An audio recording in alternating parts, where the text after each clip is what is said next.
Weirding Way Media.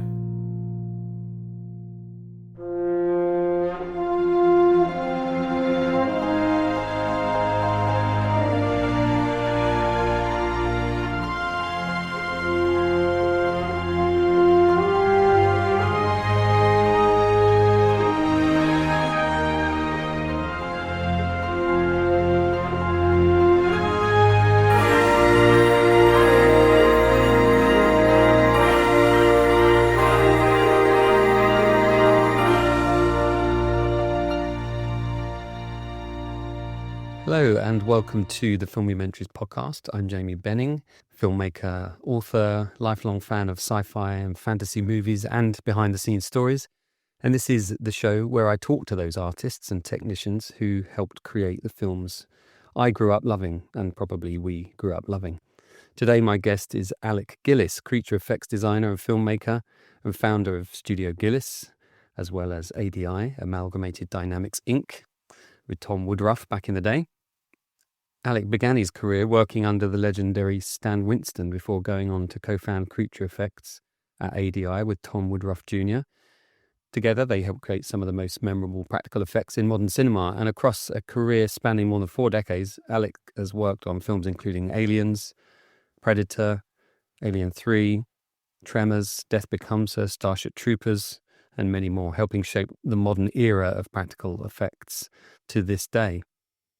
In this conversation, we talk about how a childhood encounter with Ray Harryhausen's work on Jason and the Argonauts set him on his path, his early days building stop-motion puppets in his parents' garage, and working with Roger Corman alongside a young James Cameron, his years at Stan Winston Studio, and what it was like creating creatures for films like Predator and Alien³. This interview was recorded remotely, but as you'll hear, we start talking about the Joe Alves doc that I'm continuing to make. So I did actually interview Alec in person. I got to visit Studio Gillis, which was fun. They're in Los Angeles. We spoke to him about his work on Jaws 3D, and we also interviewed Jared Rivet, a local horror expert, about some of Joe's work as well for the documentary. Alec was so accommodating, so friendly, such a great guy, really, really top guy. So thank you, Alec, for your time doing this interview and for your time and patience with us when we visited your shop. So a little bit more about the Joe Alves documentary. We headed off to LA in the middle of February. You know, we had the hope of getting Steven Spielberg. More on that in a moment. That didn't happen, but what we did get was interviews with Alec Gillis, as I mentioned. We also spoke to Anne Dusenberry, who was one of the main cast in Jaws 2. That was fun. I also managed to book Rick Carter for an interview. He actually came up to Joe's house and he sat there with Joe, and we mic'd the two of them up and just kind of got a couple of cameras on them and observed them from a distance. And they just chatted about their time working with Steven, and Rick had some wonderful things to say about Joe. Then we did a sit-down interview with Rick. Again, very gracious man, very generous with his time, very grateful for that as well. We also managed to go to Leah Thompson's house and interview Leah about her first film, which was Jaws 3D, Joe's first and last film that he directed, that is. So that was fun. She couldn't have been more friendly and warm. She signed my Turkish Jaws 3D poster. I don't know why I have a Turkish one. I just quite like the fact that it's a bit different. And she signed a Howard the Duck picture for me, saying to Jamie, "Good duck, lovelier," which I will cherish for some time. We just had the best time out there. And believe it or not, I managed to book Dean Cundy. And thanks to some very kind folks, some friends of Joe Alves and his wife Jerry, they let us shoot at their house out in Pasadena. So Dean didn't have far to go because he lives in Pasadena too. And he and his wife Tisha turned up, and we had a good sit-down interview with him for a good hour and a half. And again, he signed a couple of things for me. I got a Jurassic Park license plate signed, and Paddy, my co-director, got a huge Escape from New York poster signed as well. So that was really fun. And again, another gracious individual. Very nice to have a chat with him. Had a few jokes with him as well, and he was talking enthusiastically about his work with Joe on Escape from New York. And I wish I could get him on the podcast, actually. I might try and do that because he's got so much experience and so many films. It was really wonderful to talk to him.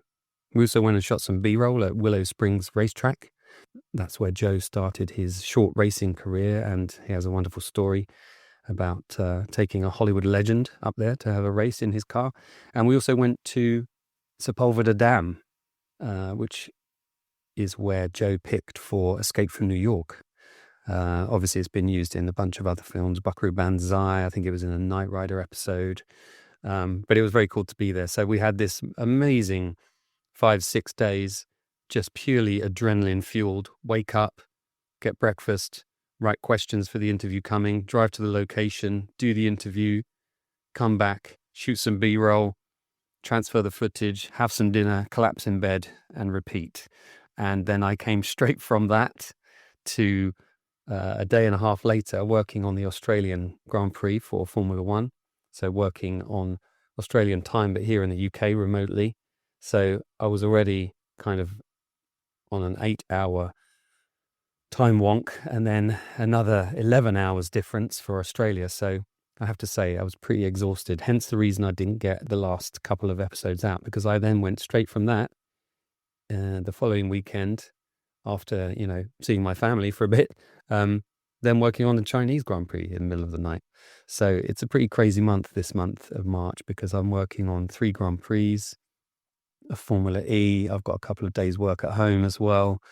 And trying to get all of the documentary footage transferred, backed up, mirrored onto drives, transcribed. I just haven't had time for the podcast. So again, apologies for not getting this episode out. Thank you for your support. Thank you for understanding. I will be making up for it in the coming months. I do have several guests in the bag, but of course they require editing, transcribing, doing the intros and outros, the social media, the artwork, and all of that stuff. So I just didn't have the time between working 10-hour, 12-hour shifts and sleeping when I could. There just wasn't any other time. Again, thank you to everyone who donated to the GoFundMe for the Joe Alves project. We are getting there. We are getting there slowly. And the amazing news is that Steven Spielberg has agreed to sit down with us, perhaps in the fall this year after the release of his film, which he's obviously focusing on right now, deep in post-production on that, I would imagine. I think he's out at South by Southwest at the moment, so maybe there is a version that they're screening there. So yeah, very exciting, because that elevates this project to something else entirely different. So we're still looking for people to come on board as executive producers. If you're a distributor, or a distributor that might be interested in helping us get this film out there, a film about a Hollywood legend and his amazing physical archive, then please get in touch, info@filmumentaries.com. Likewise, if you've got an idea for somebody I could interview, just send me an email at that same address, info@filmumentaries.com.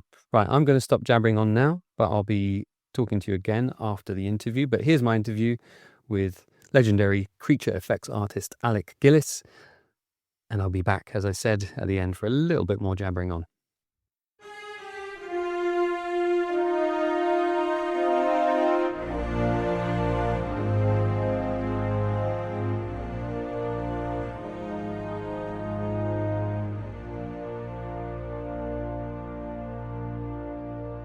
Alec, so many of the people that I've spoken to on this podcast can sort of cite this moment where they suddenly found the magic. Is there a particular moment or a particular film that you can remember seeing that turned you onto this stuff?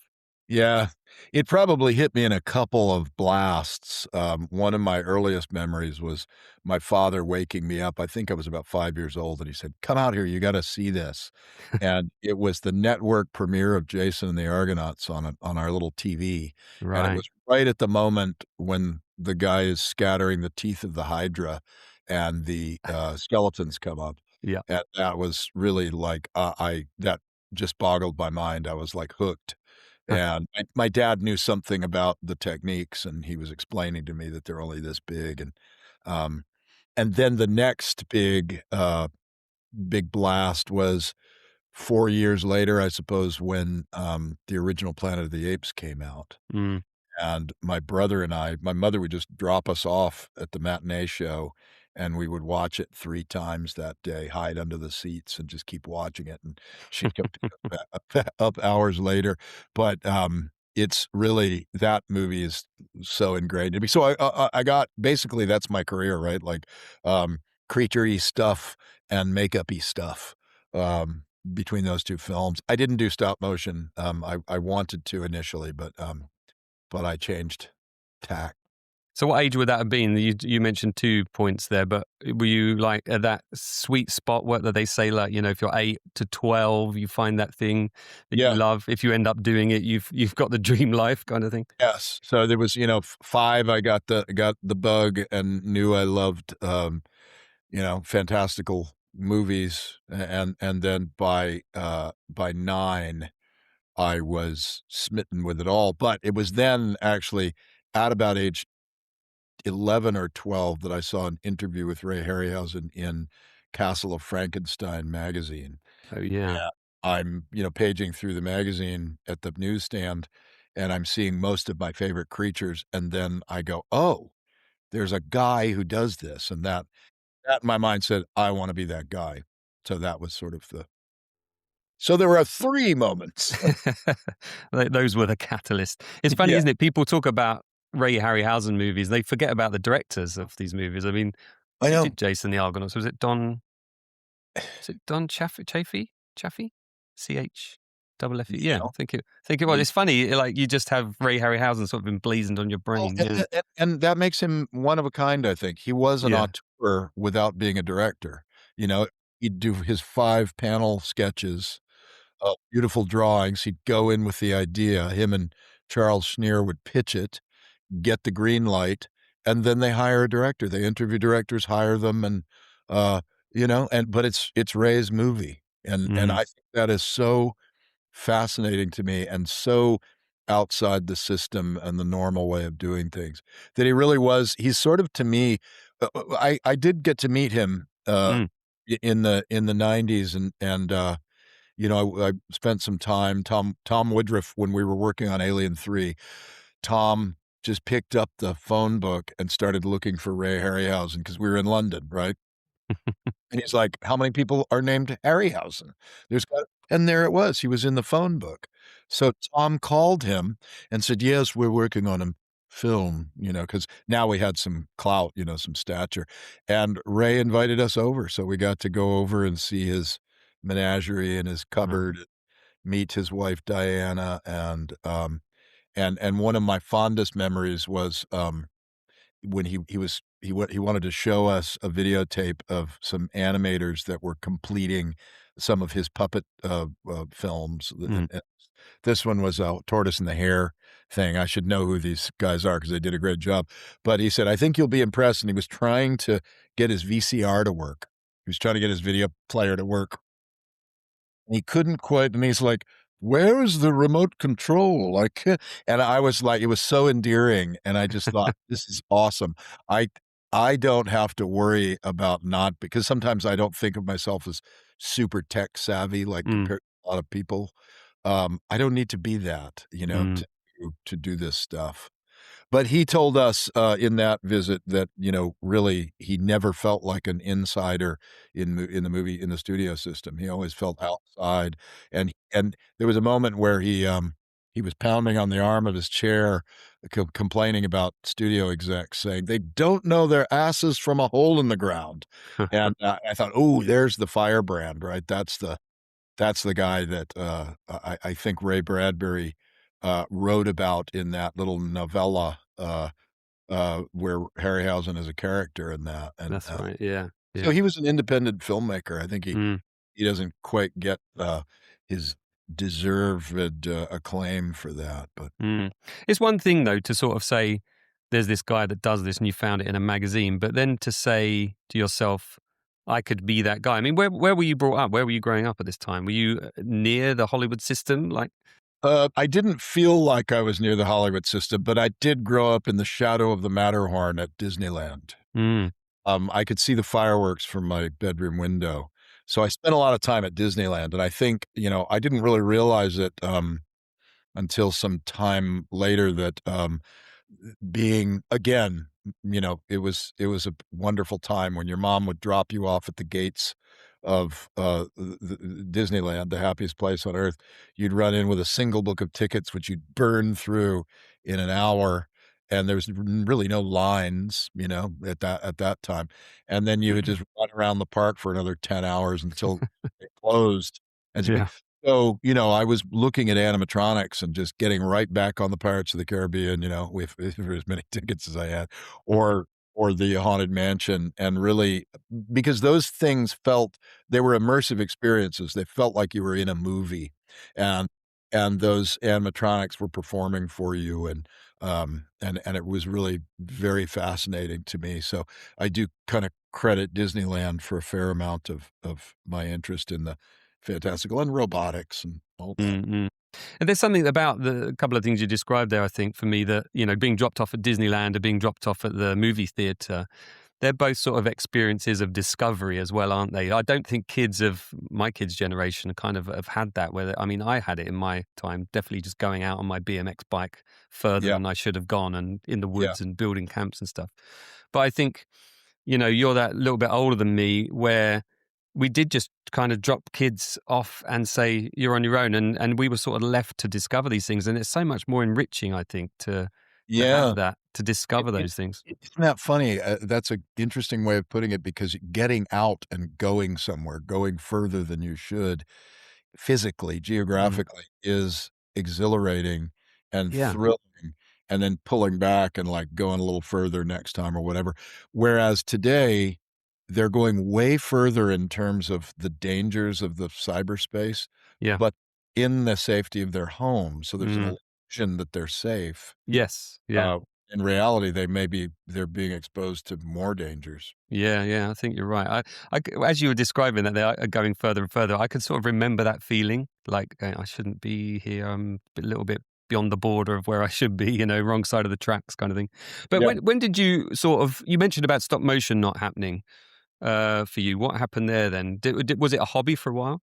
I was into it, initially, that was what drew me in, and I was doing, little claymation things, and then Mm. I came, consumed by how to make a stop motion puppet that looked just like something Ray Harryhausen would do. Not the same design, but I had and so I'm going, looking at any magazine, Famous Monsters of Filmland might have a picture of Harryhausen posing next to an armature or the King Kong armature, and you go, "Okay, I see those balls. What are these things?" "How do I make a version of this with hardware store items or can I do it out of wire or what have you?" Foam latex, how do where do you figure it out in a pre-YouTube tutorial era? How do I figure this out? And that was a big part of the exploration of going further, and further is like, "Oh, I found out, there's a R&D latex up the 5 freeway," you know? "How do I get there? Can I get my mom or my dad to drive me there? I can pick up a gallon of foam latex," which I won't tell my mother I'm gonna be cooking it in her oven yet. Um, She'll but, find that out in good time. Yeah. yeah, yeah, yeah, she'll figure that one out. And luckily, I had 2 supportive parents. They did get divorced right around, when I was 11, Mm. and divorce was fantastic for me because they both felt bad. So, my mom got me a Minolta, a Super 8 movie camera that had stop motion settings, slow motion, fast motion, an intervalometer. I gotta have the intervalometer because I gotta be able to click it Yeah. one frame at a time so I'm not jiggling the camera, and then my dad would, take me to, he was a military guy, so he would take me to the military base, and we would watch totally inappropriate Italian horror movies, and, I remember a double feature of, When Dinosaurs Ruled the Earth, which is the one I wanted to see, and, Torso, which I think was a Fulci movie, which had, like, girls in bikinis getting sawed in half, and those were good to see because I realized, yeah, I'm not into that. I don't love that, you Yeah. know? I love the Yeah. dinosaurs. you found your niche or your niche, as you would say. I mean, you're talking about a very specific hobby. It's not like, today kids they might all have a PlayStation or whatever, or they might be going to soccer.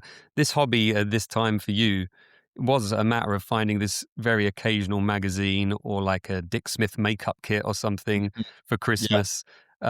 It's interesting. So many of the people I've spoken to, like Ken Ralston, Dennis Muren, who that little bit older than you as well, sort of came through in a very similar way, because I didn't discover the Harryhausen stuff until it was on TV here at Christmas. It was always being shown at Christmas. Uh-huh. Um, and, had I gone on the right trajectory, I'd be in a similar industry to you right now, I think. But it didn't happen for me, but it happened for you. But it's an even smaller group of people that actually made it into the industry.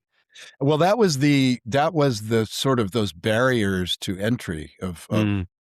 how do you figure out how to do this? How do you I could talk to a counselor in high school, who would say, "What do you wanna do?" Just before you graduate, they take an interest in that suddenly. And so Mr. Stotts, I believe was his name, he'd be like, "What do you wanna do?" And I was stop motion animation. And he'd look at me blankly and he'd go, "How about welding?" Yeah, it's not And, on his list. yeah. Welding, right? Yeah. Okay. You go through and you go, "Welders make $6 an hour." And I remember going, "Pish posh, I'm going to be the next Ray Harryhausen." And now I look at it and, when we need welders, I'm like, "God damn, they're expensive." And they're working too. I always think with those, like we call them careers advisors over here. I remember having to fill in this form, and it came out that I should be a telecommunications engineer or something, which is what my uncle was doing at the time. Totally did not want to do that.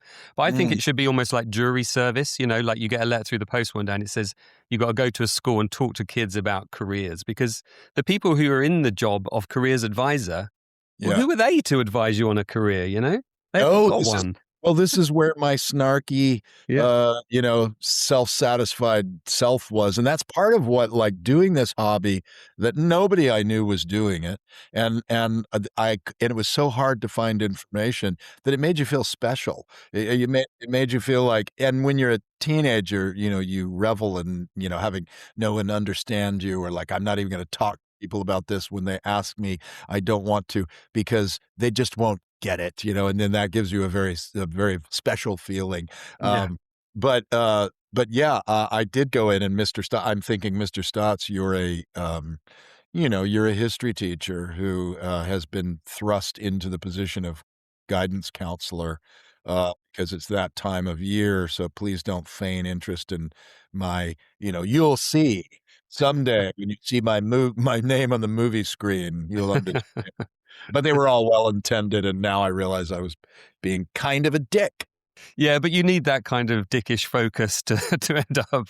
You need that I know. passion. Yeah. I know, this is where, like, as I've gotten older, I really do I have worked on removing my ego from my creative functions, Mm. like working with my people and all that, because I've seen people with rampant egos in the movie business, and it's not fun, and I'd rather have fun than not have fun. But I also want to do great work, so then I gravitate towards who are the filmmakers I've worked with that are calm and reasonable and even keeled and are still great. Mm. And that's what I've but that said, like, whole death of the ego sounds all great and everything, but when you're building your career and you're scrapping and you're competing and you have a vision and you have to have a fire in your gut, and you have to have tenacity, and you have to be sure of yourself. You have to have confidence, Yeah. Yeah. And so luckily I've had people who, like Jim Cameron, as an early role model for me, and I saw, how he was with his focus and his, he's a force of nature, and what he accomplished. Um, and I haven't worked with him in many years now, but I've seen in interviews and extended interviews, he has mellowed out, a Mm. lot. David Fincher has mellowed out a lot, two Yeah. very different personalities there, but Both very driven. Yeah. Yeah. Yeah. both very driven. David Fincher, Alien 3, my God, that guy, that was the first director I worked with that was younger than me. Yeah, I he was think in I like his 20s then, wasn't he? I think. 27. Yeah, he Yeah. was 27. I think Tom Woodruff and I were about 30 thinking we were like wonderkins, and then we're like, "Holy shit." And that guy was so self-possessed at an early age and, so, unflustered, unruffled by studio kind of combat. He was just built for it, you know? I don't know that he enjoyed it, but it was really amazing to see. I remember once in his office he we were coming over to show him some designs at Pinewood Studio, and he had the same office that Gale Ann Hurd had on Mm, Aliens mm. 5 years prior. So we see him on the phone from the big picture window outside, and his feet are up on the desk, and he's talking. He looks totally relaxed. So we're like, "Oh, okay."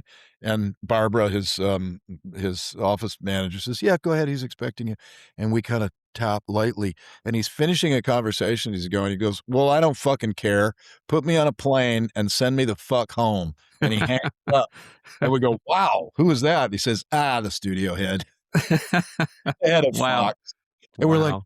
"God, wow, I would be ulcerating and lumping jumping through hoops and." Just yes, sir, no, sir. Yeah. Just, Yeah, yeah. yeah. Yeah. So when Wow. people I mean, people don't blame him for Alien 3 anymore. Now it's settled down, and we kinda know the story despite him not have he hasn't talked much about it, but initially when Alien 3 came out and I it would frustrate me when people would blame Fincher for whatever's lacking in that film or for its, chaos and so on, Yeah. and it was the success of it and what people like about it is totally due to David Fincher, and I don't know, like a lot of other directors, it would have, they would have crumpled, I think. Yeah, a lot of people are very unaware of the mechanics of movie making. I think Mm, people just assume that you get a script, you get a crew, and you go for it. And yeah, you've got as long as you want almost to do everything you want. I mean, yeah. when was the first time you kind of got a measure of how movies work? But that was that back within the sort of Roger Corman interactions you had. And that's where you met Cameron as well, right? Yeah, I met Cameron, a year prior to joining with Roger Corman. I met it through my wife had a high school art teacher. I mean, she wasn't my wife when she was in high school, let me set the record straight. But when she was in high school, she had an art teacher, and, so I was about 18 or so, and, that art teacher had seen my work and said, "Oh, you should meet this guy. My husband teaches oceanography, and he's got this student who's into the kinds of things you're into." So I got the number, and I called, and we had a nice chat, and Mm, Jim is about 6 years older than me, and I went out to Brea and visited him during his truck driving, book, school district book delivery, whatever it that's was. right. Yeah, yeah.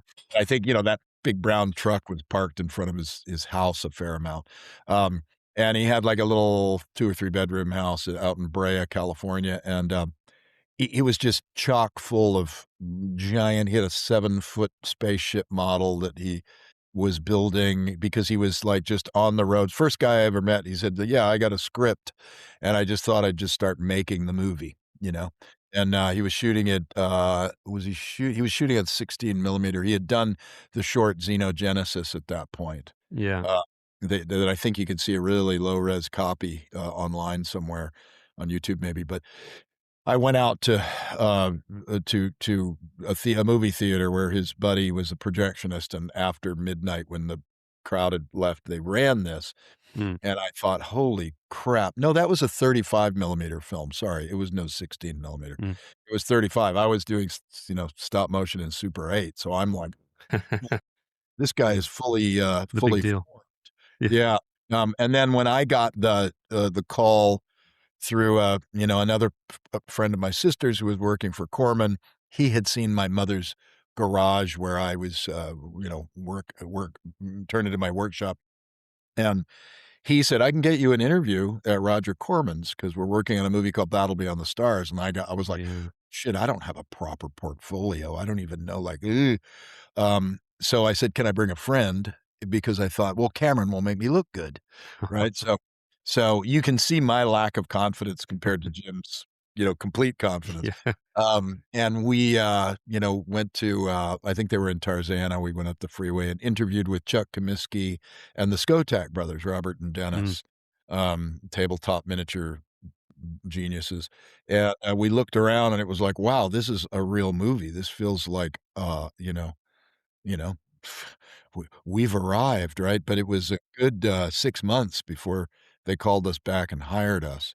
And Jim later told me that he learned, I don't know, Chuck Comiskey told him that the reason it took them so long was that they thought Jim was kind of pushy, like a little bit much.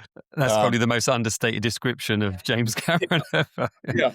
But then, of course, so we started working together and we were kind of a unit. They called us Orange County because we were coming up from Right, you yeah. know, the OC. And so he would start, like he did this beautiful drawing of Nell, the spaceship with the boobs in that movie. And so we started working on that. And I had some skills he didn't have, like mold making. And, I was into sculpture and mold making, and he was into sort of more techie plus model building, hard surface model building and all that. Mhm. So he started sculpting, and he was quite a good sculptor. And then I was making the molds, and we were doing it in a very crude way, but it was effective. Uh, and so he would then like go up the rung of the ladder, like, okay, he's art directing now. They're pulling him, or he's got his own unit now shooting miniatures, right? So I have to finish that. Thank God for Pat McClung, who is a model builder.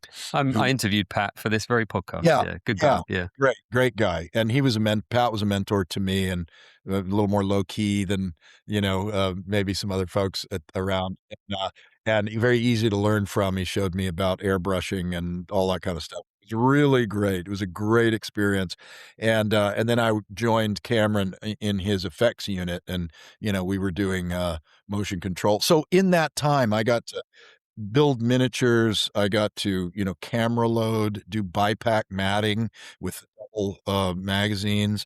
I worked with simple motion control systems, just linear back and forth. Um, we were doing, we were called in to help build the sets or help detail the sets. Gluing hamburger containers on walls and stuff like that. And it's basically imitating what we saw in Aliens, TV backs and all that, screw 'em into the walls. Uh, Alien, yeah. Alien, sorry, Alien. And it was and I ended up, because of, yeah, I was going to UCLA Film School simultaneous to working on films at Corman's, and I ended up dropping out of the film school because Corman's was a way better film school, and I was paid. Yeah, I was yeah. paid. The important part. But it's so valuable to be doing that, like all those different disciplines and those different elements of filmmaking and having that time pressure as well to do it, I guess, Yeah, and the yeah, monetary pressure and everything else. And I think you've talked previously about learning by kind of finishing off other people's work as well, like just seeing it through to that final stage before it goes in front of camera. That was yeah. something that it's like an apprenticeship ultimately, isn't it? That you Yeah, talked about. it really was. And when you mentioned, like, the pressures, I was kind of thrown into the on-set aspect because it's very different to be in a workshop where you've got some months to build things. When you're on set and the day costs thousands of dollars and you've got an assistant director who is yelling at you and basically being a drill instructor to keep things moving, keep things on schedule, you realize, "Oh god, this is an intense." I hated it going on Mm, set mm, because it was not comfortable. It was way out of my comfort. So I had to, but I knew that I had to, if I was going to go where I wanted to go in my career, I had to figure out how to work on set without, getting ulcers, without, and figure out a way to enjoy it. And really what that means is you have to be prepared, you have to have your shit together, and you have to give no one any ammunition to attack you for incompetence or any of that kind of stuff, and that's a really like, it goes from a light jog during, pre-production to a 40-yard dash, mhm. uh, and you have to be in shape for it, really. Yeah, I work in live TV, and you've pretty much described my world, because yes, you're doing this slow ascent to the moment where you're going to go live, and then it's just this Yeah, crazy run down the other side of the mountain, and yeah. it has to happen at that time. Oh, and live is so scary to me still. I still am like, "Ugh." Like, I can if I'm being interviewed and they're cutting to me, I'm fine talking, but if I have to have an effect prepared that has to go off just so on live TV or in a live event, Yeah. ugh, it's Yeah. not fun because there's no second take. No, that's right. But, I think I've sort of come to terms with the idea that what I do as a sort of live editor director is there's a sort of performance. So you have to be, it's almost like you're in a concert or something and you're a part of the orchestra and you just have to perform for that finite amount of time. And I'm sure for you as well, like suddenly you've got to fix something on set, whether it's an animatronic or something, you need to have all of that knowledge that has got you to that point, and you have to be able to do it and fix it with the director breathing down your neck. So there's a sort of performance aspect to it as well, I think. There is. I guess the difference between an orchestra is your triangle doesn't suddenly stop making noise, and then some guy is there saying, "Hey, sorry, that's not going to work. The batteries ran out." Yeah. I liken it. I liken it to sort of going into combat. Yeah. And I don't want to make get a Tom Cruise blowback because it's not at all It's like not. in There's combat. a similarity, let's say. But there's an excitement where you've got a team. You're like, this is our moment. It's very Yes. much showbiz, right? This is our moment. Let's go out there, knock the socks off of everybody, and you want it to run smoothly, get takes in, and have people applaud you when you leave. And that's part of the beautiful thing about what me and my team do is that we're generally not there for the entire shoot. We come in and out with characters, with effects, and it's a special time for the rest of the crew when they come in and they go, "Oh, hey, the guys are here," and we walk in with a predator or an alien or something, and everybody's like, "Wow, look at that!" And they all want to get their pictures taken, and it's really it's really very special for us and for everybody. And if you're a grip, your work is extremely important to a film or a sound recordist or what have you. But people aren't fawning over you. Mm, mm. That's what I'm all about. It sort of erases all the pain that's got you to that point. A little bit, yeah. A Yeah, little. or it helps to sort of soften it. So after working on Battle Beyond the Stars, was there a period of time where you weren't doing anything, or did you just dive straight into the next project? I went from Battle Beyond the Stars to Galaxy of Terror. I did some work on Android. There was maybe another one or two, but it was sort of like my role was diminishing a bit at Corman's. And part of it was because I kept stepping out to go back to film school. And I was working on a film project, a thesis film of mine that I ultimately, when I stopped, I never finished the film. So I think I was kind of separating myself from it. And I didn't love that career-wise. I thought, well, this kind of sucks. I'm devoting myself to that. I could be back with a team of people that I'm learning from and so on. And then Cameron got Terminator off the ground. Uh, but by that time, I had started working in makeup effects shops, strictly in makeup effects shops. Prior to that, I was kind of like in the visual effects world, doing miniatures and so on. And then I started working at a place called Makeup Effects Labs. I think I met them because of Galaxy of Terror. They're the ones that did the giant maggot that has non-consensual sex with a lady in the film Galaxy of Terror.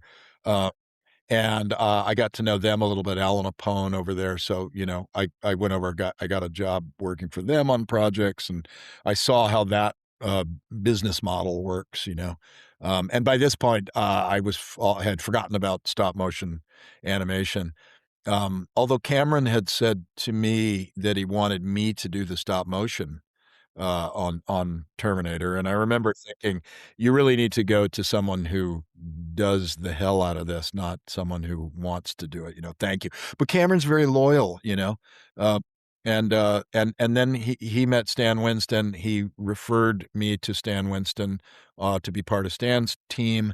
on Terminator, but I had taken a job on Friday the 13th, the final chapter, 'cause it was we were gonna kill Jason for good. There'd never be any, movies made after that. But so Stan was like, "Well, come back when you're available," and I did that around the time of Invaders from Mars, which rolled into, Aliens and, what else? Monster Squad, the original Oh, Predator, yeah. Uh, Amazing Stories episodes. So I had a good run at Stan's, a very busy time at Stan's. yeah, and meeting great people along the way. I mean, Friday the 13th, the final chapter, would that have been Greg Canman and It Tom started Savini? it started as Greg, and then Greg left the show, and Tom Savini took over, so I was like, "Wow, I got, like, these are big names. Yeah. This is all good stuff, you know? And Take then that, Stotts." and I guess it's difficult as well because coming out of the Corman stuff where you're becoming this sort of very rounded generalist working all the different things to then try and find your specific want and need in a job, becoming an expert on something. There is that fine balance, isn't there, between becoming an expert and being a good generalist as well. Yeah, but I'm glad that I have the generalist, foundation, because, I'm not, I feel like when people you're less intimidated by things, right? You're like, "Well, I've done something like this. I can pull this out of my experience."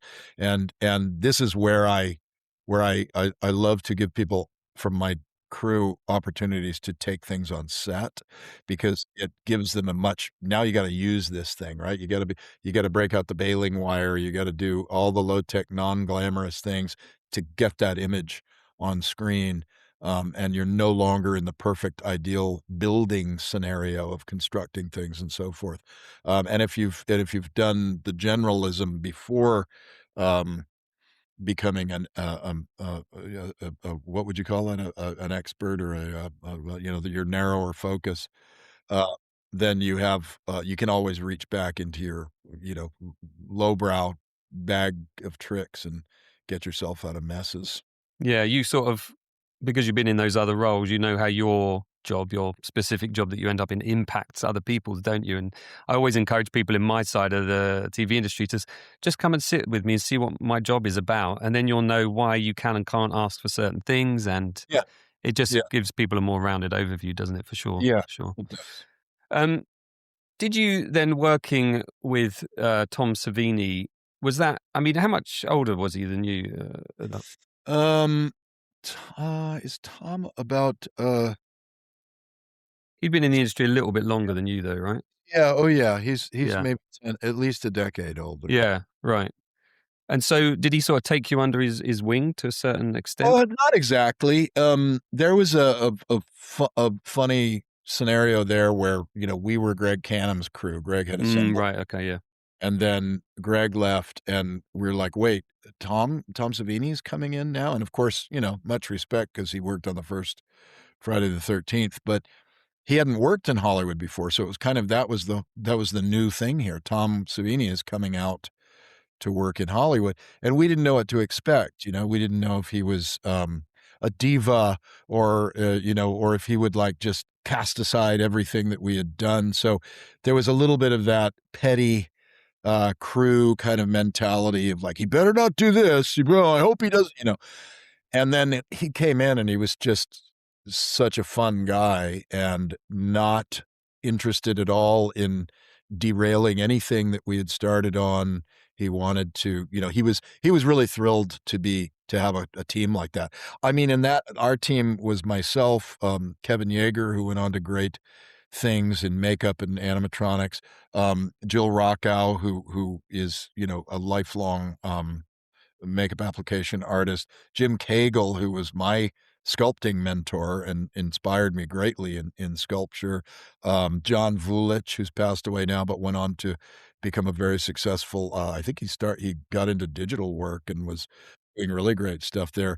Um, and Larry Carr was another guy who I had actually, met in, Orange County, and we had worked on Super 8 movies together, and he was a great generalist as well. So he had a really good team behind him, and then he got to meet tons of people in Hollywood that and he didn't, he had no, he had no grand illusions, if I may refer to his book, about how things were done. He explained to me, like, listen, I always wanted to go to Hollywood, but I was happy in Pittsburgh. And then Hollywood came to me in the form of George Romero. So that he had to figure out solutions to problems, not knowing much of anything. And it's almost a parallel to what Richard Taylor at Weta Workshop told me about, their movie building Weta workshops in the New Zealand film industry. And Richard said that their ignorance was their greatest asset. And they're so clever, the stuff that they've come up with. And Tom Savini was extremely clever. And I learned a lot about like, oh my God, you can do a bullet hit, but with a condom, and there's a trick to it, and you super glue a button with a piece of monofilament, and it'll pull the goo out, and you can get it to go in directions. And wow, man, he would do bullet hits, little squibs on people. And you're like, you put it where? Like right on his neck? Did you have? Yeah, just a little piece of leather underneath it. And it's, wow, okay. But they would trigger it with a battery, with a switch. But rather than like some, thing that was made, he would take an old pack from of Polaroid film, which Hmm. has a battery in it. And it has, Right. that's what cues The next uh, frame or yeah, whatever. Yeah. Yeah. so he would cut it down to its little smallest thing and give that to the actor, and they would just press it with their thumb, Huh. and they could cue it, so their reactions are perfect. Wow. And so I really loved learning that stuff from him, and had a great time with him. He was a fun boss. He was one of the fun bosses, which I think was always something that I wanted to be. I aspired to. Greg Cannon was a fun boss as Mm. well.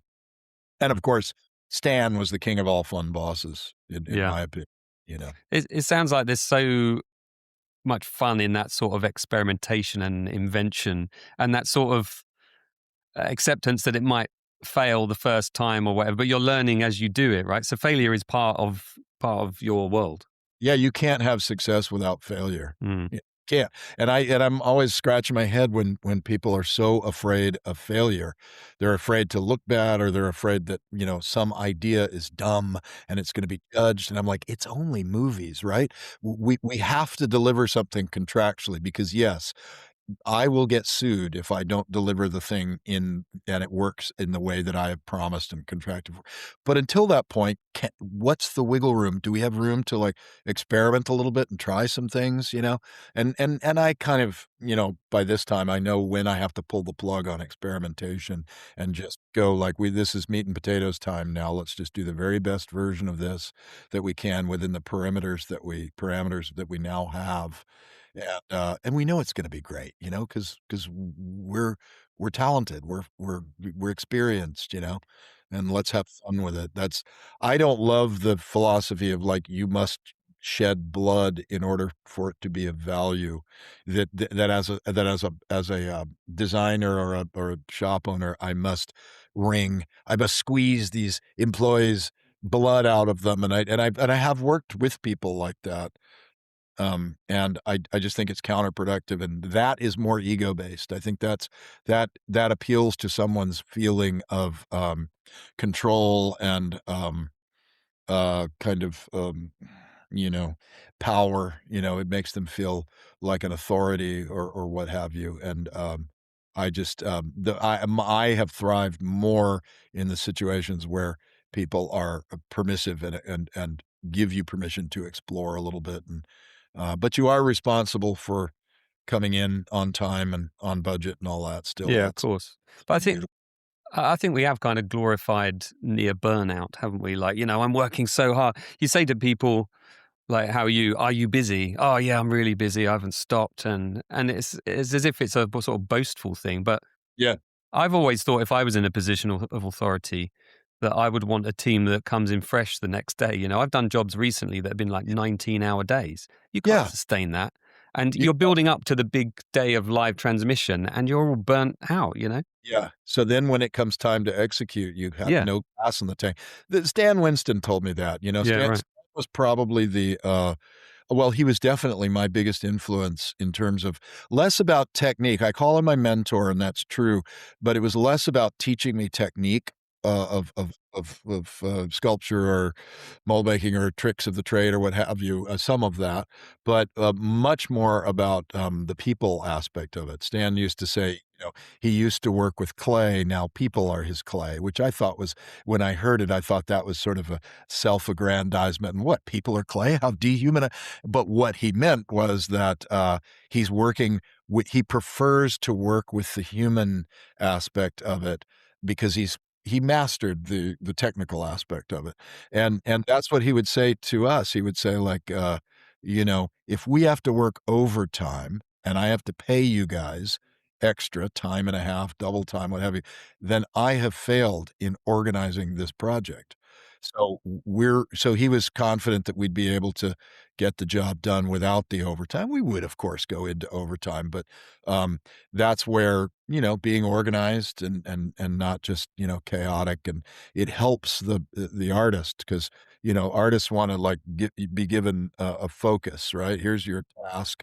This is what you've got to do. Let's see what you got. Go. They want to be able to focus on it and not be whipsawed by upper management who doesn't have their shit together and is, there's always some emergency fire to be put out and you can never focus. It's a chaotic, disruptive environment. And I don't think that's for me, that's not what I ever enjoyed or what I want to promote. And Stan was the guy who taught me it didn't have to be that way. He says, like, if I work you 16-hour days, every day I do that, I get less and less of Yeah, you and of course. pay more and more for less. So go home and go to sleep. We'll tackle it in the morning. Yeah, yeah. What was you said that James Cameron was very loyal. Was it that loyalty that brought you in on Aliens, do you think? Like, cuz by this point you'd done a few more movies. Yeah. He was ready to do his next and he thought of you? Well, I was already part of Stan's because Yeah. that was loyalty. He wanted me on Terminator and I was Mm, unable to. And Stan's like, well, you've got Cameron's stamp of approval, so you're good with me. great. I'll come back as soon as you can and we'll get you going. And what a great feeling that was to walk in to a crew that included Shane Mahan, John Rosengrant, Tom Woodruff, who I would form Amalgamated Dynamic. Rick Lazzarini came on, Richard Land is a mechanical guy, Shannon Shea. These were all people that went on, most of those guys stayed with Stan through the, Jurassic Park and all of those big giant movies that those guys did. And now Shane Mahan runs Legacy. And so it was just great to be at that level. And then all of a sudden, from having looked in from the outside at all these cool things that were being done, Rob Bottin's work, I'm a great admirer of his work. Steve Johnson over at Boss Films on Ghostbusters was doing amazing stuff. Rick Baker, of course, these were all the pillars of practical effects. But Stan had only done Terminator. He had done like, the autobiography of Miss Jane Pittman and the Cookies Christmas special. So you knew something, Heart Beeps, so you knew that there was talent there, but he wasn't like doing the massive stuff like those other guys. And so to come into his team and be part of it in those big formative movies where all of a sudden, people, Aliens comes out and we are like on top of the world and we felt like as a team, we have arrived. And even like Invaders from Mars, which had those goofy, big creatures in them, but they're bold and they're fun, and they're pushing the envelope, and that was that was a really exhilarating time. Mm. I bet Cameron was one of the more difficult directors to work for, though, because not because he's a bad person, but because he's so driven and he also knows everything about every little minutiae in everybody's job. I mean, I've worked Yeah, with directors like that, and yeah, sometimes it does go south because they're micromanaging everything. What was it like working for him? Really demanding, I imagine. yeah. He was very demanding, and he was he could be a rough, have a rough delivery. But as Stan said, he said, I don't always love the way Jim approaches people, handles people, but I know that everything that we're doing is going to be fantastic because Jim's vision is unlike anyone else's, and he will get us there. And so, like, Jim designed the Queen Alien. He sat down, pen and, colored pencils and black paper and designed the Queen Alien. He came up with the idea of putting the 2 people in, 2 guys inside it so that you could have 4 arms working, Mm, mm. suspending it from a crane, and then on the other side of that, he designed the power loader, and we'll put a big guy inside the body of it, and we'll hang it by 2 wires that will disguise as the antennae of the power loader. It's all brilliant, right? Like, you can't argue with that. And so and the other thing about Jim is that he'll in the moment flare. I should speak in past tense because I think that he's changed. But this is like he can flare, right? He could flare.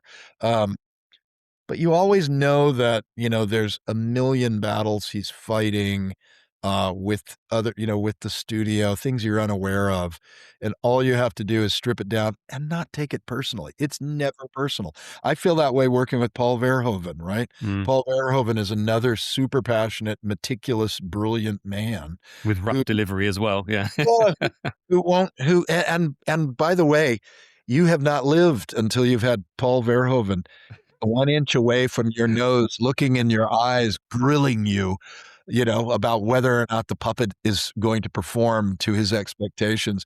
And, it's fantastic. I enjoyed every moment of those. I know people get rattled by it. I've been rattled by difficult personalities, but it's Joel Silver threatened to sue us, that sort of thing, um, and that's a little scarier because I didn't have a creative connection with Joel Silver. You think, well, yeah, he might do that. He might try that, which would be really a drag to go through. But if it's just someone who is passionate about the work and wants the very best work possible, then I don't know. I just always think my crew is standing right over there watching me react to this aggressive, venting, and we're gonna have a big laugh about this over cocktails tonight.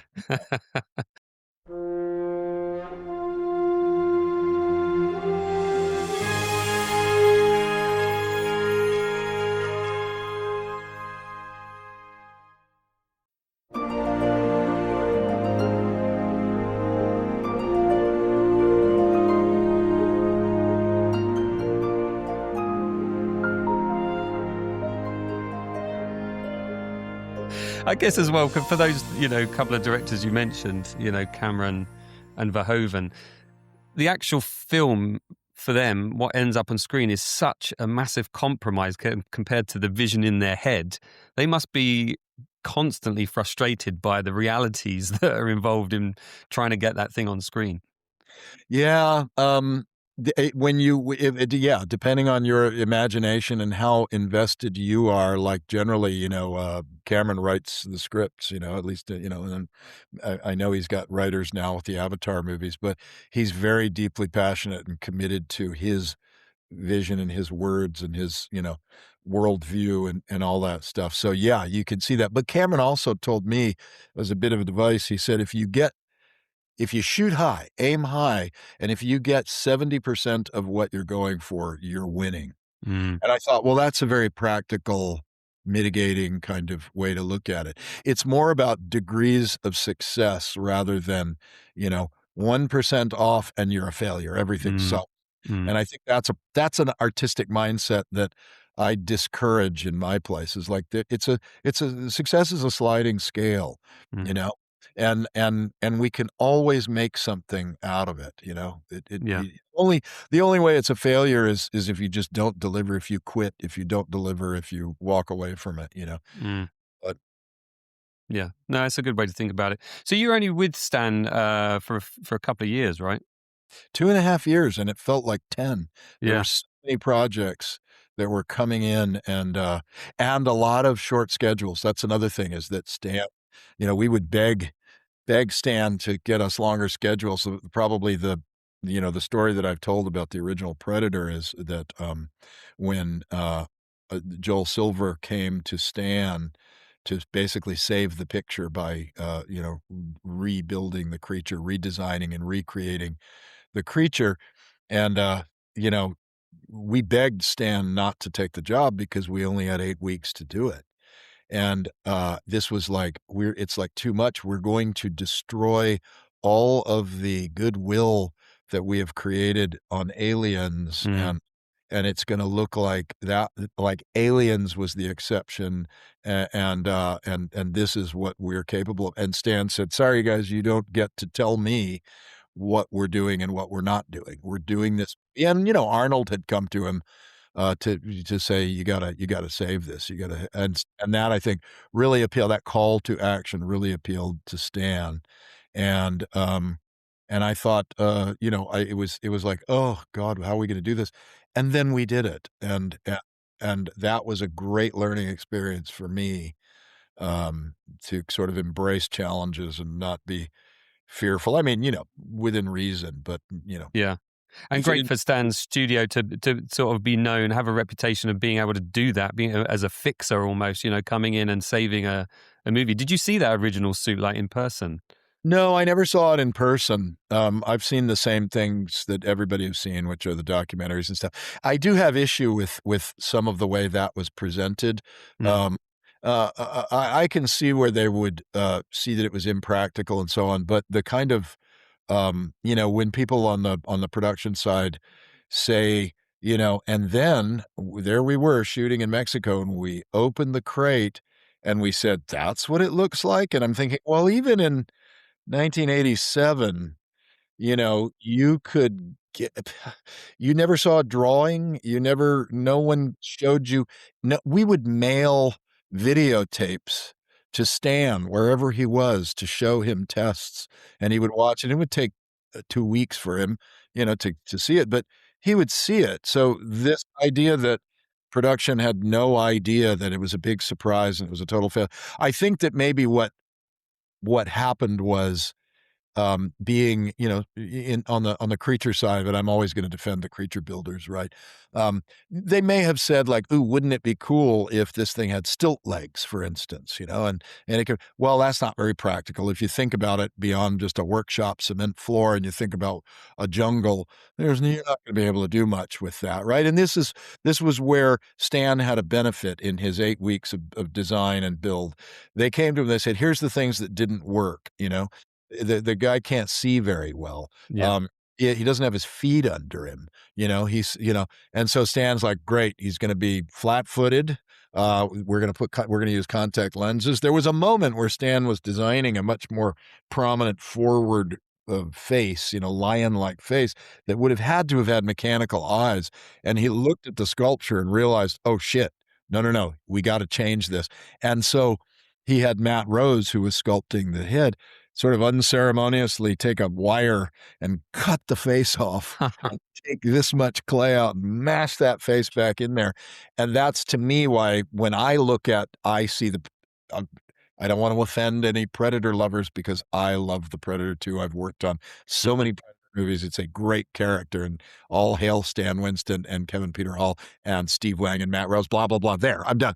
But when I look at the design of it, I see that head kind of mashes right in there, right? Mm. And a lot of people just think that's perfect, but I know the clay, right? Like, you would Yeah. have made this back a little bit because this prominent head had this out, and then Mm. it got mashed down. So I never felt like we got to truly balance forms. And of course, I've been raked over the coals enough over my various Predators that I can't argue with anyone. It's a matter of taste. Stan happened to create a pretty goddamn perfect creature. Yeah. It Ugly we son sit of a here, bitch. we are 40 years later, Yeah. still Yeah. in these, you know? Yeah, absolutely. So when you mentioned about ADI with Tom, when did it become apparent to you that there was a gap in the industry that you could fill the requirement for? Well, our intention originally was not to go out and form a company that would compete with Stan. We had written a script that we submitted to Gale and Hurd's company, and Gale called us and said, "Hey, everybody's talking about your script. They're telling me you got to read this script." And we were saying, "That's awesome." Our plan was, we wanted to create a film that Stan could direct.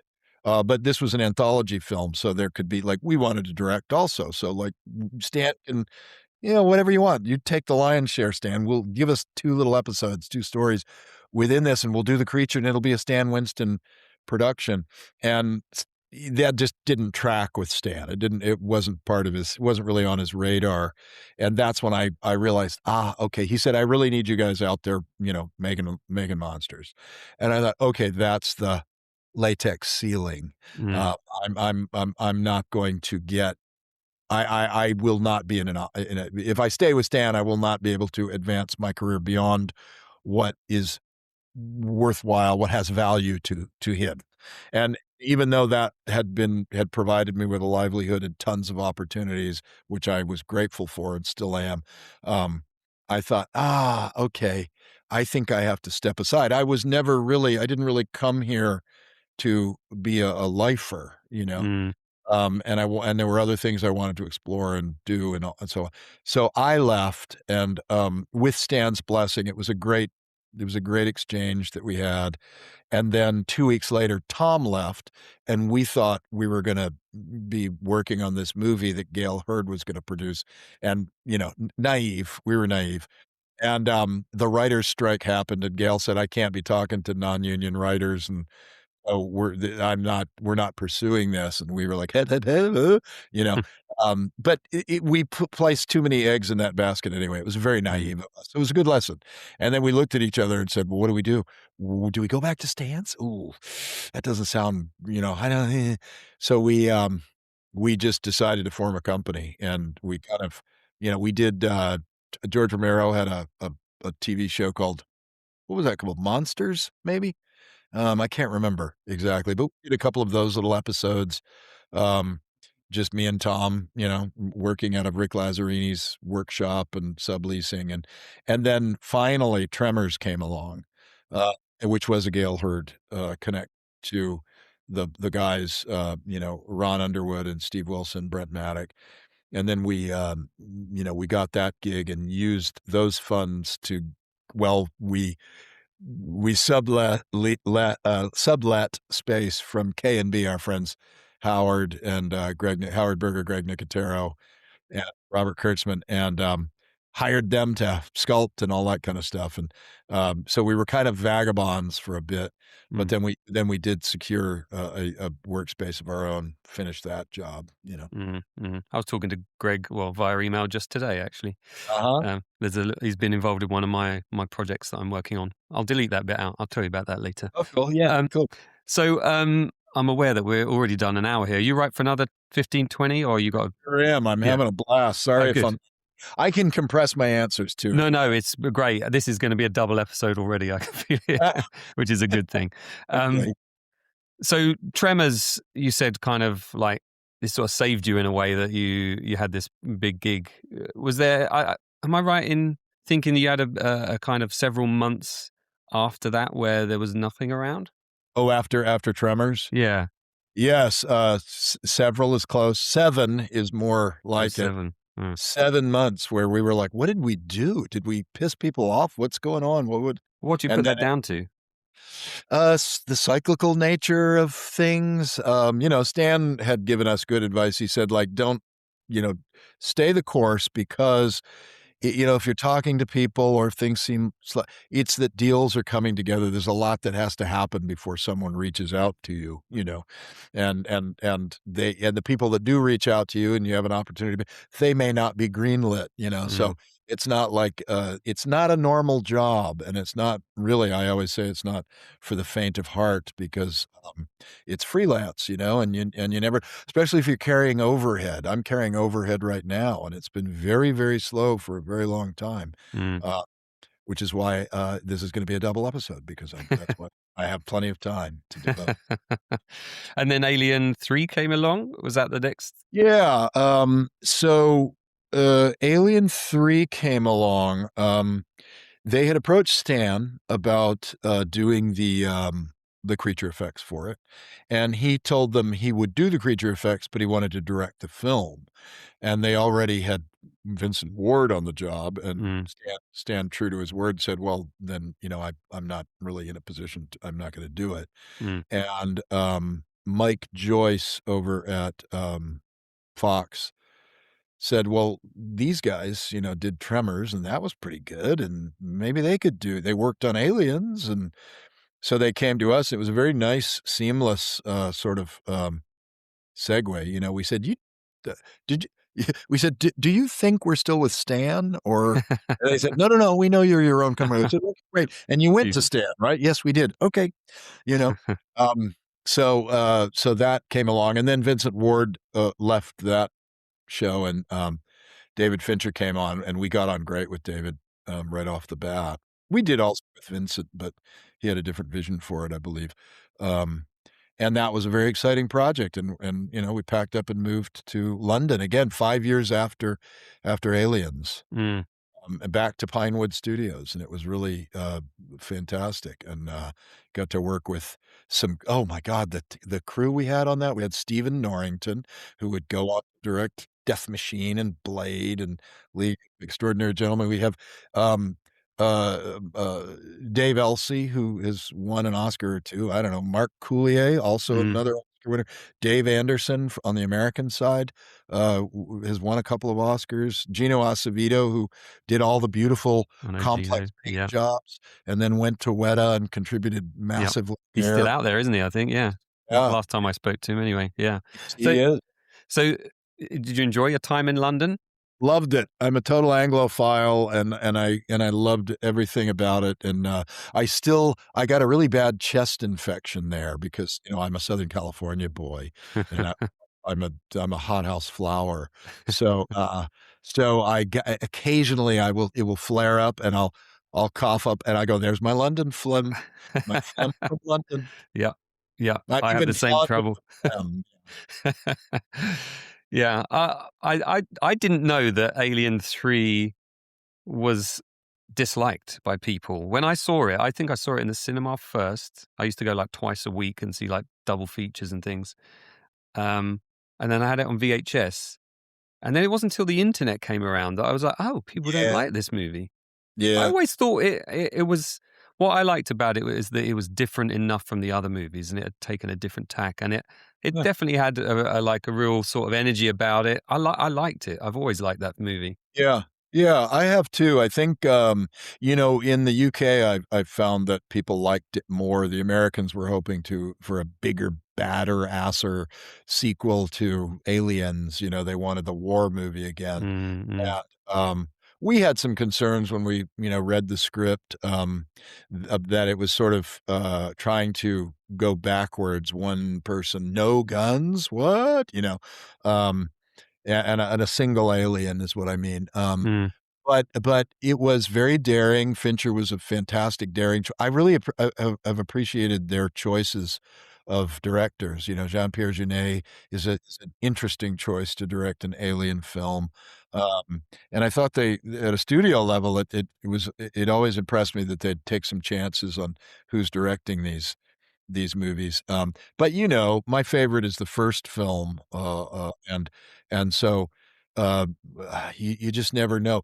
But the boundaries have to be pushed. You have to try things in order and risk that certain things are gonna work or not work, and I always appreciated, the studio for, Fox for that.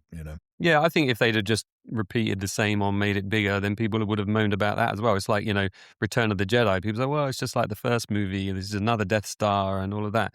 Well, yeah, I agree to a certain extent. But if you'd have gone off piste and David Lynch had directed that film, people would probably be going, what's this? This is nothing like Star Wars. Right, and But then many years later, after it's a after it's a bomb, then you would have the people appreciating it in a cult way. But yeah. the love for Alien 3 has grown over the years. This is like, levels of success. I'm old enough now to know, Tremors was a bomb Mm, at the box office, and now it's beloved. yeah. And now that there's the internet, you always have the loud voices that are there at the beginning, and then they sort of disappear a little bit, and then there's a swell of appreciation for the films. That's why I always think, I'm not really gonna like. It would be great if these movies made tons of money so that we can make more movies and that people are just happy all the way down the line. But that I think is too much to expect. And for me, I don't mind being associated with movies that didn't resonate in their time. But it's interesting to come back 20 years later and see how they are. Yeah, it's interesting how they still stand out, isn't it? Because like you say, at the time they flopped. Maybe they were before their time, or the culture wasn't right, in its sweet spot at the time. But we're still talking about these movies all these decades later. Yeah, and we talked just a minute ago about films sort of pushing the boundaries and being different, but Death Becomes Us kind of a bit of a weird one in your catalogue of movies. I mean, not many comedies involved really for you Yeah. up to that point. That must have been a bit of a blast to work on. It was fantastic. And this again was, when I mentioned, that you've got those very passionate, loud, difficult personalities in directors. Robert Zemeckis, to me, working with him, he's on that list of people who just, are consummate professionals. He's a gentleman, knows everybody's job, as you said, Mm. and is even keeled and gets a result that nobody else gets, and has his style. And I mean, Back to the Future, we were just over the moon to work with Bob Zemeckis. And Death Becomes Her, I don't believe that was a box office hit either. And it's an odd movie, but it has only resonated further and further as we get. I mean, the number of people who do costumes of the two, of Really? Goldie Hawn and Meryl Streep, it's fantastic. I mean, a musical on Broadway, talks of now a reboot or a sequel or what Right. have you. And it's also a iconic. It's a gay iconic movie, and that's a very interesting segment because you can't. I don't think a lot of my resume is specifically. I don't know. Well, we've had a lot of different things. We have had some comedies. The Santa Claus movies Oh, yeah. are very different from an Alien movie. Um, and I just like appealing to, a wide variety of audiences. This guy right here. Go on, describe it for us as well, because some people will just be listening on audio. Oh, okay. This is a sort of odd character from a music video, Mm. a rap video that Abteen Bagiri directed. Mm. And it's just a super strange character, sort of a bodyguard kind of character that follows the artist as he raps, and it's very violent and all that kind of stuff. And it's so cool for me. Like, I'm not the rap demographic, but suddenly I have street cred among followers and stuff. They're going, "This is dope," and I go, "Dope is good, isn't it?" Dope's um, but again, I love reaching out across borders, international borders or cultural borders, and when your work is inspires people or delights people, it's really like that. That's a joy to me.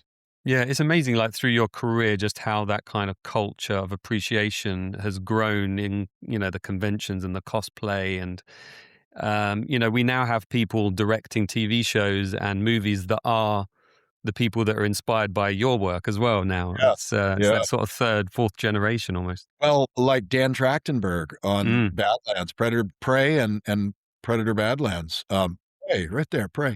Um, and Dan is a guy who is an encyclopedia of knowledge of films, Mm. and he had his podcast, I think, or YouTube channel, whatever it was, and he loves the history of it, and I have to, like, restrain myself when we're together because, we always end up talking about, like, stories about, it's like this, we're talking about stories, and meanwhile, there's a whole Zoom meeting waiting to resume the actual conversation of making the movie. But Dan is another one of those people who is inspirational to me because he tells an emotional story. He's a master craftsman, and he's so even-keeled. He's kind. He wants to hear ideas. They're, one thing will lead to another. He'll say, "Wait a minute, go back and what was that thing you said?" Or and I go, that's a dumb idea. No, no, no, I want to hear it. And that might be a dead end right there, or it might inspire something else. But it's really like for me at this point, being everybody's effects dad or grandpa, I don't know which. It's a very nice time for me to be working because a lot of those sort of I am not an upstart. I do not. I now have a deep resume. So there's a built-in respect. And Stan Winston used to talk about that. I'd be like on set. I'd be like, Stan, how come they don't listen to me when I say do this? But when you say it, they hop to. He said it's the gray hair. It's the gray hair, which means it's the experience. It's the. So Yeah. now I've got the gray hair, and it's pretty nice. Yeah, I suddenly became that guy at work in the last few years. I looked around and was like, shit, yeah, I'm the older guy here. How did that happen? Yeah, I I still know. feel like I was the younger guy. Wild. I know. If you sometimes at like meetings, like you catch yourself in a reflection on a window or a picture, and you go, "Oh my God, that's me! I used to be the youngest person in the room." I have the Look, advantage of having lost my hair in my 20s, so I now look the age I've been for 20 odd years. I'm 50 next year, so I've grown into that. So this is the sweet spot, right? This is as good as it gets for me. you've got the facial hair. Yeah. Use it. Well, I guess we can't really talk to you without talking about, the annoying argument of practical versus CG.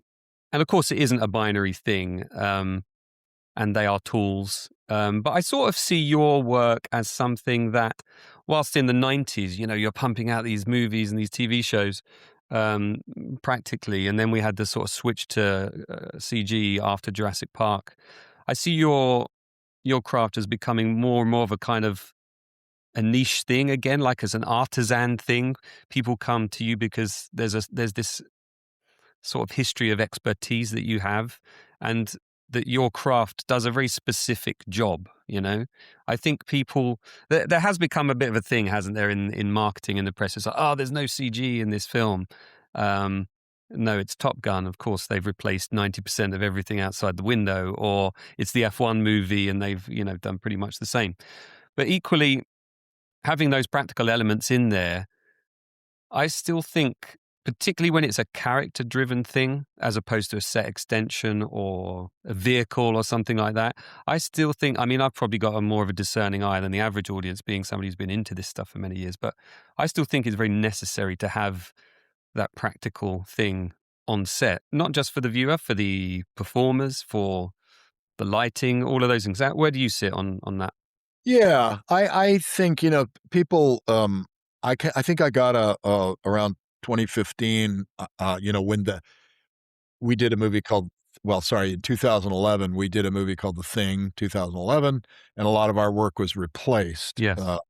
By digital at sort of last minute. And, when that happens in Hollywood, nobody calls you and says, "Hey, listen, here's what we're doing." And you just don't get the call. You just, You find out. Yeah. Yeah. You find out at the screening, whatever. And that's the way it goes. But that movie, that was a low point for me where I thought, well, it's all digital now. I don't know. And Tom and I seriously talked about hanging it up at that point because it was happening to Rick Baker and it was happening to everybody.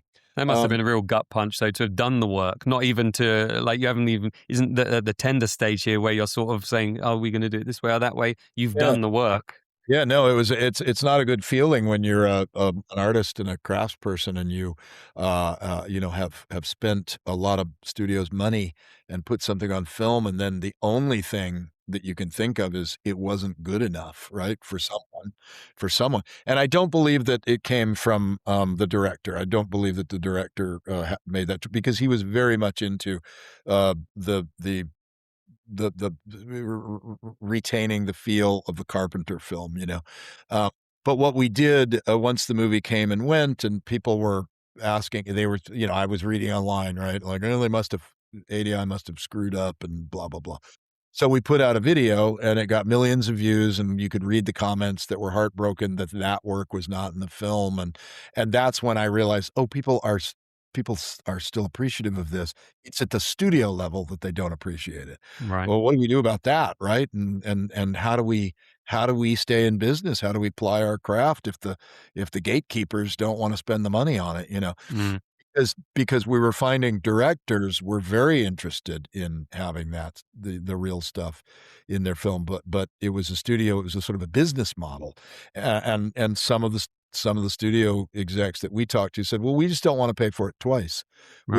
We don't wanna pay you to do the effects in pre-production, and then when we go get response cards, from, of test audiences and have to reshoot the ending or whatever, now it has to be digital, and so we're just gonna wait on all of it." And the digital people are like, "Oh my god, that means we get all this stuff dumped on us in the last minute before a release date."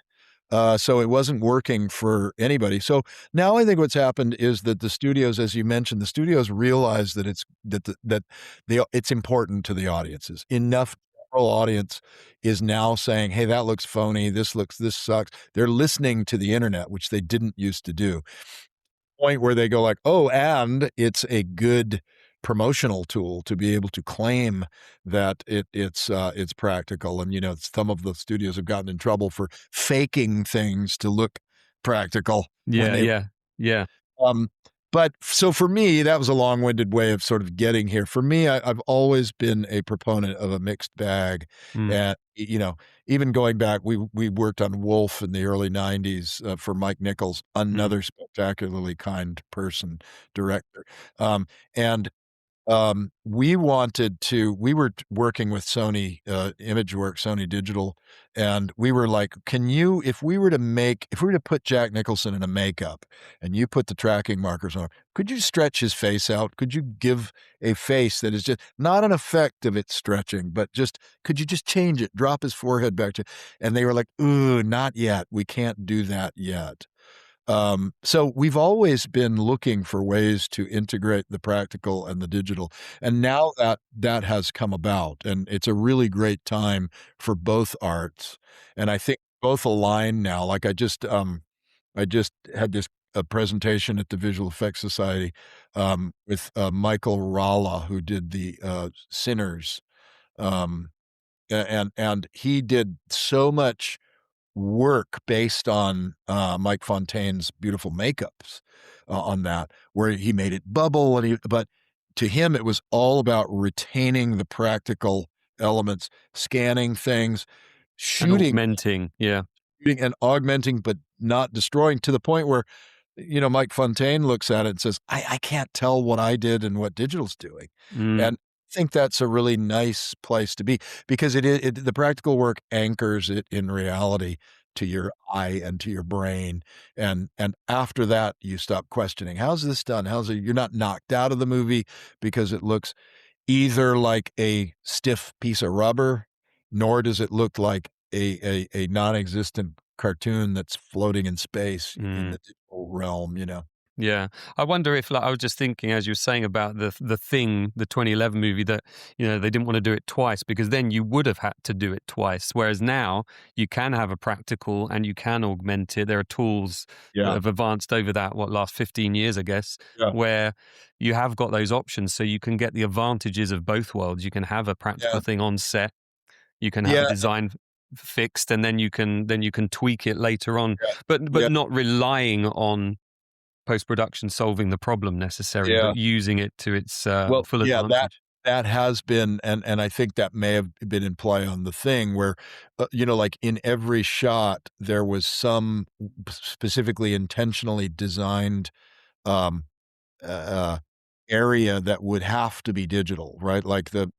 If the guy's neck stretching, we can do that, right? We can do a mechanical torso, but we're gonna put it on a boom arm and he's got no legs. You're gonna do digitally growing, transitioning legs, and then it's gonna walk towards its victims, right? So you're gonna have the torso is gonna be practical, the legs are gonna be digital, but then there's the tracking issues, right?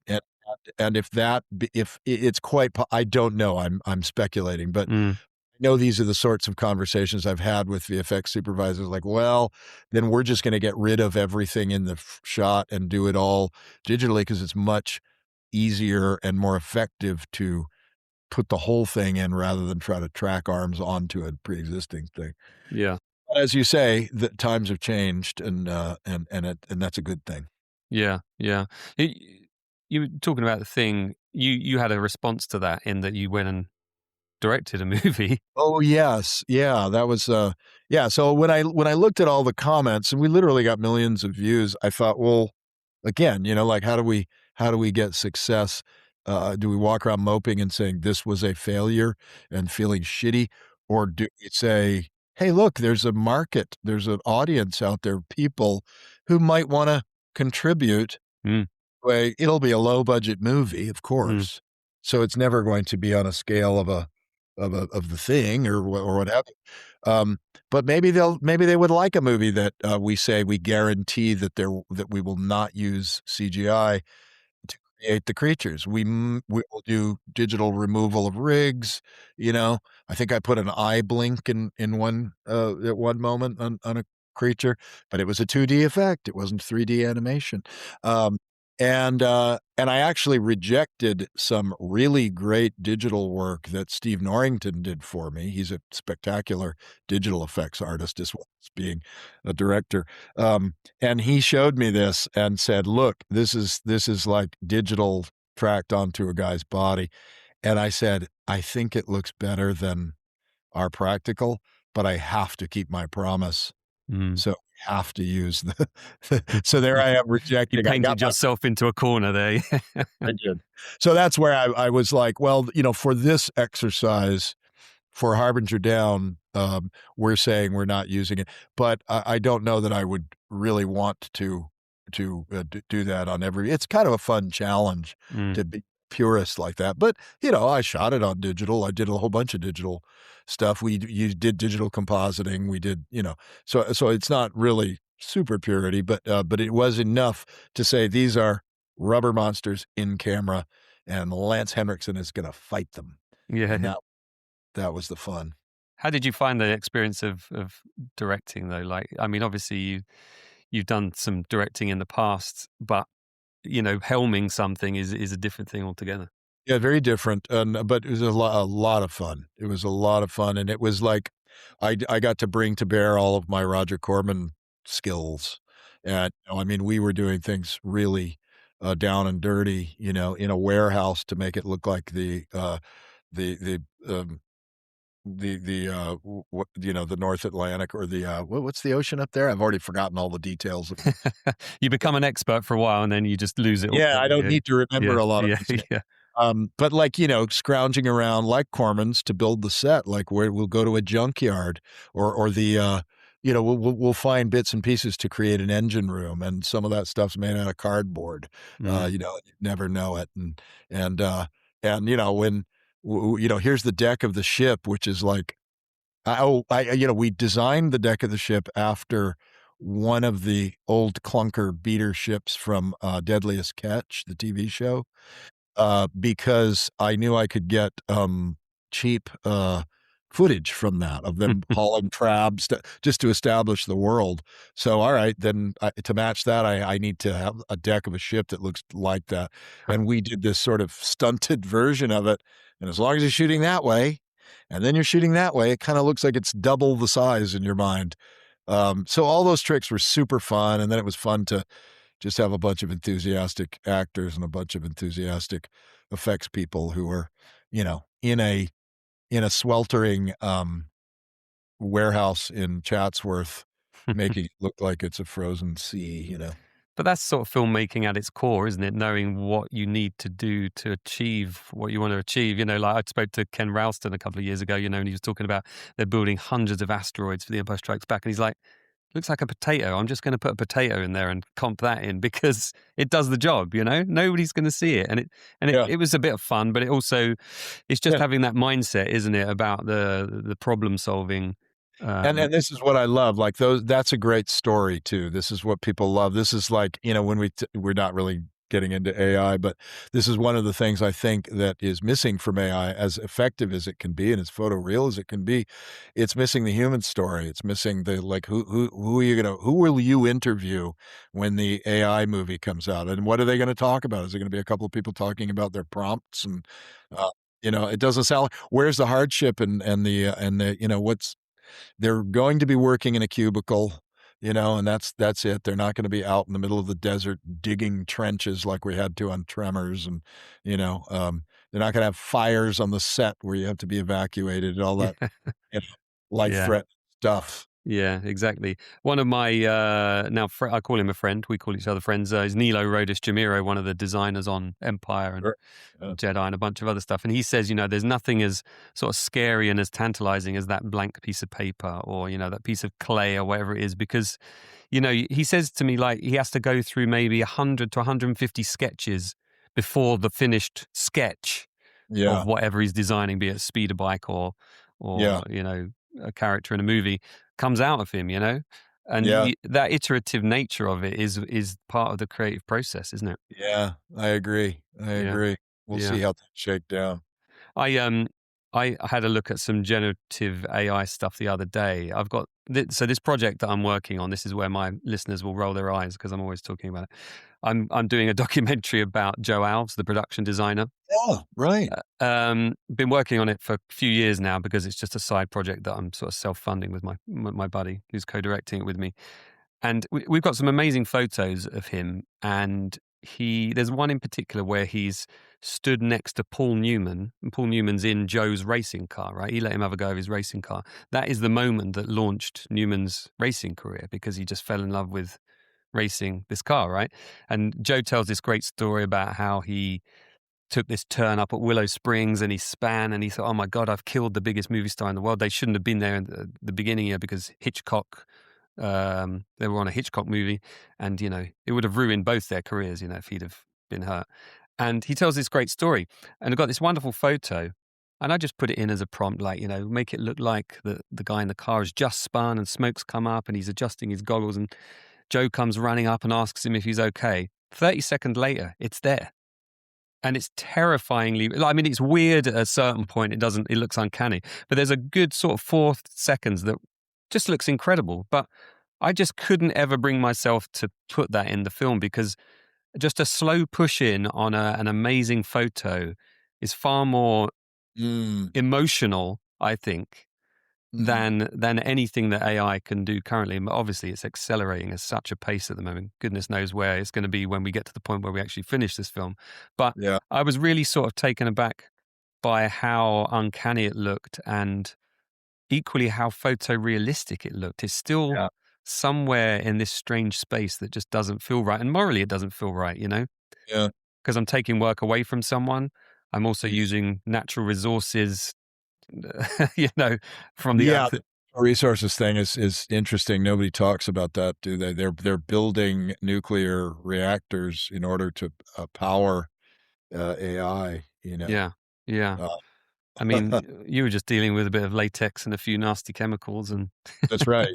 And we actually, our own lungs purify the air by sucking those chemicals in correct. Yes. and processing it, and then you can just bury our corpses with that chemical in concrete.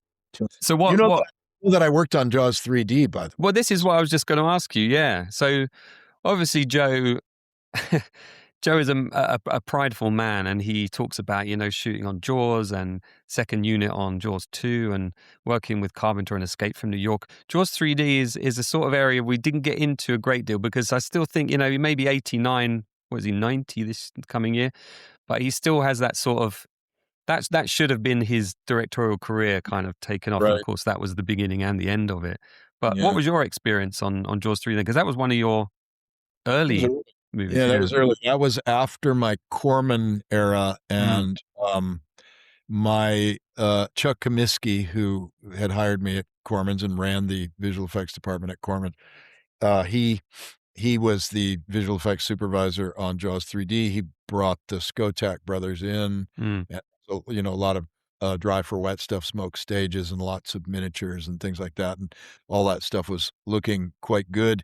And I was supervising the construction of I think it was about a 3 or 4 foot long, mechanical shark that was shot dry for wet, Mm. and, it was a pretty it was a yeah, it was a I was very proud of that. I sculpted it and art directed it, and, we had a guy named Dave Nelson, who was a nice guy from Manchester who did he had done the faces in Cujo, and, Mm. he was a friend of mine, and he, mechanized it, was the lead mechanical engineer, and it had this sort of cam-operated thing where you could just turn it on, rheostat it slower or faster, for swimming, and it had radio-controlled fins, with Mm. tips, a mouth that could open and close, radio control, and you could mount it like a spaceship and push the camera past the dolly or put it on, and it was cool. Um, and then, to my knowledge, there was a legal dispute between Private Stock Effects, which I think was not Chuck's company. I think he was employed by them. There are other people who know this story better than I do. Probably the Mm. Scope brothers know it better than I do. But at some point, all of the assets were seized from Private Stock Effects and sent to another company, and they had to finish the film. And I think that's what accounts for some of the not so great looking VFX in it, including the shot of my shark, which kind of slides sideways towards the Yeah. and then the glass breaks and it stops, right? That's and that ends up on I've seen it every once in a while on the number 1 worst effect shot in film history, and that's my shark, and the shark isn't performing, No, and it's just static, isn't it? Yeah. I think probably what happened was these poor people at this other company looked at it and go, "What the fuck? How do we deal with it?" Right? How do you plug it in? How do you hook it up? It's got a bundle of cables coming out of what, and maybe they didn't even get all the parts. I don't know. Yeah. So they just had to do what they had to do, and so as a result, I'm very proud to be connected to that particular shot. But that was all. I was only involved in. I was never on set. I was never around any of the actors. I don't know the ins and outs of all that, but I was grateful for the opportunity. What do we currently find you working on, or what has been the most recent project, and how's things Uh, going your end? I would say that my most recent project is Studio Gillis, Mm. Tom Woodruff, who I had an amazing, successful company with, Amalgamated Dynamics. For 34 years, Tom Wow. retired, um, I think right at the right time.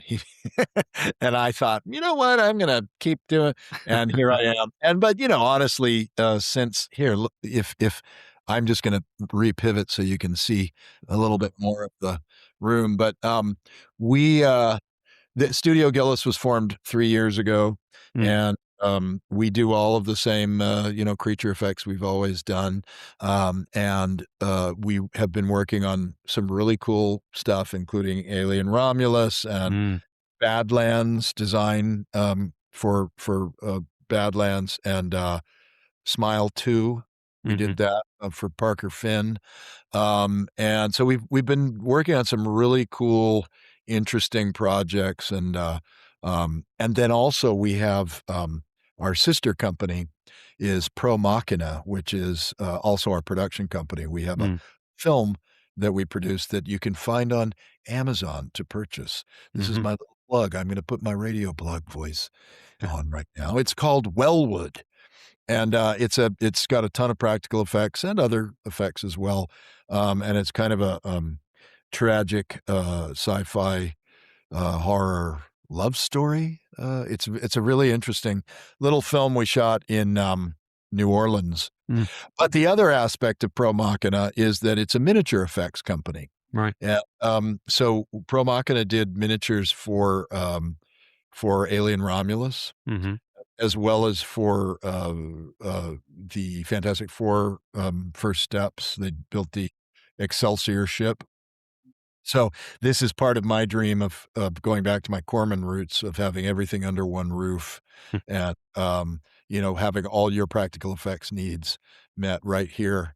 And we have, and I run, well, I don't run much of Pro Machina because it's a separate company run by my daughter, Camille Balsamo, and her husband, Reed Collins. And they have been working with Ian Hunter for about 7 years. Ian Hunter, who is famous for his miniature effects, including, he's won a couple of Oscars for Yeah. Inception and Interstellar. Or no, First Man in Interstellar. He's a brilliant guy that I've known since Alien Resurrection. So I'm very excited about that and trying to, keep the practical effects craft healthy and alive and do interesting work. And that's the goal. And so far we're doing okay. I'm hoping that things open up a little bit in the industry and we can show even more of what we do. Well, listen, I appreciate your time today. I mean, we've been talking for an hour and 41 minutes here. I feel like we could easily have quadrupled that. We've missed a lot of stuff from your career. This is a double episode, as we said earlier, but it could easily still have been not a enough. Quadruple episode. It's more Alec Gillis than anyone's interested in, I'm sure. So no, not at all, not at all. I mentioned that I was talking to you today on social media, and a lot of people chimed in and said, "Oh, I can't wait to hear that episode." So I'm going to have to rush this one out in the new year and. Oh, good. Put you ahead of the queue. But no, I appreciate your time today, Alec. And I hope, hope I can meet up with you next time I'm out. Thank you. Absolute pleasure. And hopefully someday I'll come to your neck of the woods. I would love to get out there again soon.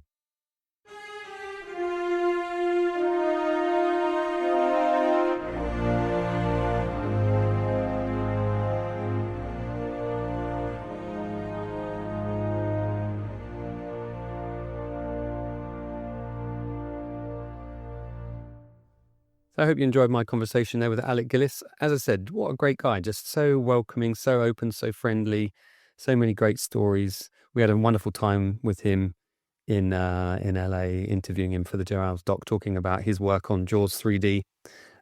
More on that later. Yeah, huge thanks, Alec, for taking the time to sit down and chat and for sharing so many of those great stories and the Roger Corman days right through to now, the modern era of creature effects. He really is a legend in the industry. If you enjoy the Filmumentaries podcast and would like to help support the show, you can do that over Patreon. Just head to patreon.com/Jamie Benning, JamieBenning. That's me. Your support helps me keep producing these interviews, traveling to record them sometimes in person where possible, and digging deeper into behind-the-scenes stories of the films that we all love. You'll also find a bit of bonus material, early access to episodes, and a few other bits and pieces over there on Patreon. As I said in the intro, if any of you have got any friends or colleagues that you think this Joe Alves documentary might suit in terms of being an executive producer or helping us fund the project or helping us produce the project, I think the quality of what we've produced kind of speaks for itself. If there is a reel that we're not releasing publicly, we're just releasing it to people who might be involved or, we might want as contributors.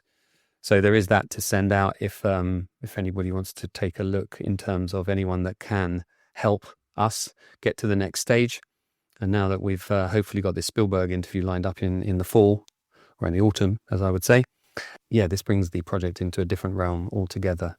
Very exciting times. I'm smiling here. You might be able to hear it in my voice.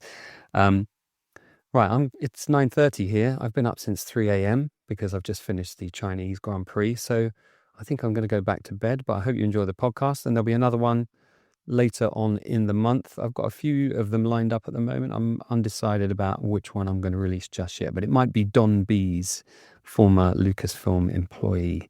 Again, another great guy with some great stories.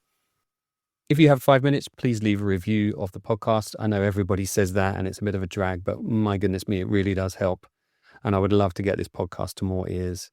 And, that helps with the advertising revenue, which at the moment makes me about $20 a month. So really it is you patrons on Patreon that are helping me continue to do this. So if you can leave a review, if you're unable to support the podcast in any other way, then that would be fantastic. Thanks for joining me, and I hope you can do so for the next episode of the Filmumentaries Podcast.